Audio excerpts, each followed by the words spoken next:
लेकिन इस बीच पाकिस्तान के कराची से ये देखिए यूएस एम्बेसी पर किस तरह से हमला बोला क्या है, जमकर तोड़फोड़ की गई है। हमारे साथ मेरे सहयोगी जो है संजीव त्रिवेदी भी जुड़ गए हैं। संजीव, जो तस्वीरें आ रही हैं पाकिस्तान के कराची से, यहाँ पर भी लोगों में खासा आक्रोश दिख रहा है। यूएस एम्बेसी को ही घेर डाला।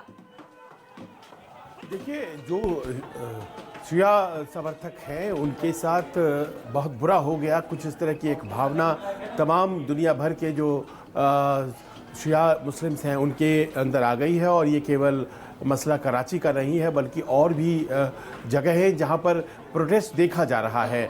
और देखिए, उसकी एक बहुत ही गंभीर दृश्य को हम लोगों ने देखा कराची में, जब वहाँ पे कौंसलेट पे हमला हुआ और उसके बाद जब पाकिस्तान के लोग अंदर चले गए कौंसलेट के। तो आप जानते हैं जो कौंसलेट होता है वो तो उस देश की ज़मीन मानी जाती है जिस देश का वो कौंसलेट या दूतावास होता है।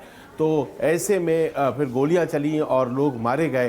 पर ये उबाल है, ये नाराज़गी है जो कि इस वक्त हम शिया समुदाय के समर्थकों में देख रहे हैं। और अली खामनाई के मौत के बाद जो स्थिति है वो बड़ी भयावह होती चली जा रही है।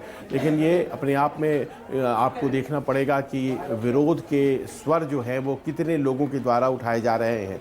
यहाँ वहाँ जो शिया समर्थक है वो तो चलिए स्वतः स्फूर्त आगे सामने आ रहे हैं, लेकिन इसके अलावा कोई ऑर्गेनाइज तरीके से हमले हो रहे हों, कुछ देशों का समूह समर्थन में आ गया हो ईरान के, या फिर यूँ कह लें कि वो जो हिजबुल्लाह और हूती जो उनके प्रॉक्सीज हुआ करते थे वही हमले कर रहे हों, ये सब तो कुछ दिख नहीं रहा है। पूजा अकेले अगर कोई जवाबी कार्रवाई कर रहा है तो वो ईरान खुद कर रहा है। और ईरान के पास जो सामर्थ्य है, ईरान की स्थिति अभी जैसी है उसमें वो बहुत ज़्यादा डैमेज कर पाएगा, ये ऐसा लगता नहीं है। तैयारियां बखूबी कर ली गई हैं।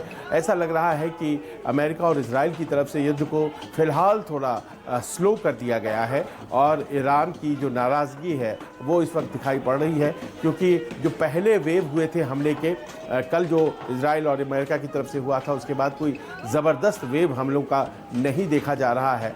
और एक अकेलापन आप ईरान के केस में देख सकती हैं, उनकी मदद के लिए कोई नहीं आया। जी बिल्कुल। और लेकिन इस बीच संजीव, ट्रंप का ये कहना कि भाई आज जोरदार हमला होगा, तो फिर इस बयान को कैसे लिया जाए?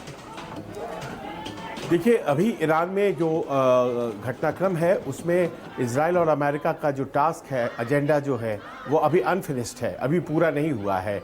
एक व्यक्ति जिनका नाम आयतुल्लाह अली खामनेई था, उसको उन्होंने एलिमिनेट किया, उन्होंने मार दिया।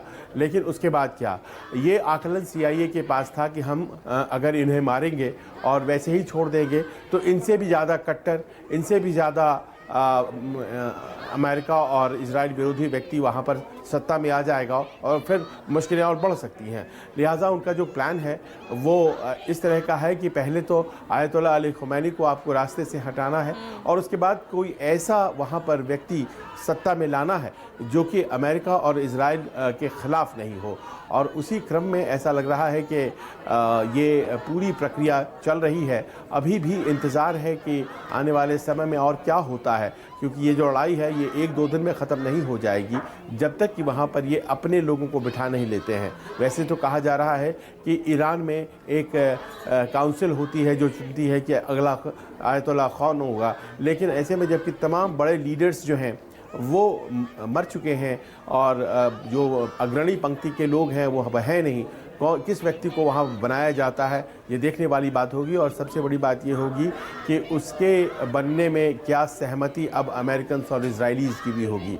शुरुआती गुबार निकल रहा है ईरानियों का, और इसके बाद क्या होता है, क्या वो अकेले अपने दम खड़े रह पाएंगे या फिर धीरे धीरे करके उनका गुस्सा ख़त्म होगा और वो वर्ग सामने आएगा जो हमेशा से खामनाई का विरोध कर रहा था। क्या उसी वर्ग से कोई व्यक्ति सामने आएगा जो सत्ता शासन में आएगा, जैसे कि रजा पहलवी। ये तमाम बातें जो हैं वो भविष्य के गर्भ में हैं, लेकिन ये ज़रूर है कि अभी जैसा ईरान। संजीव, आप बने रहे।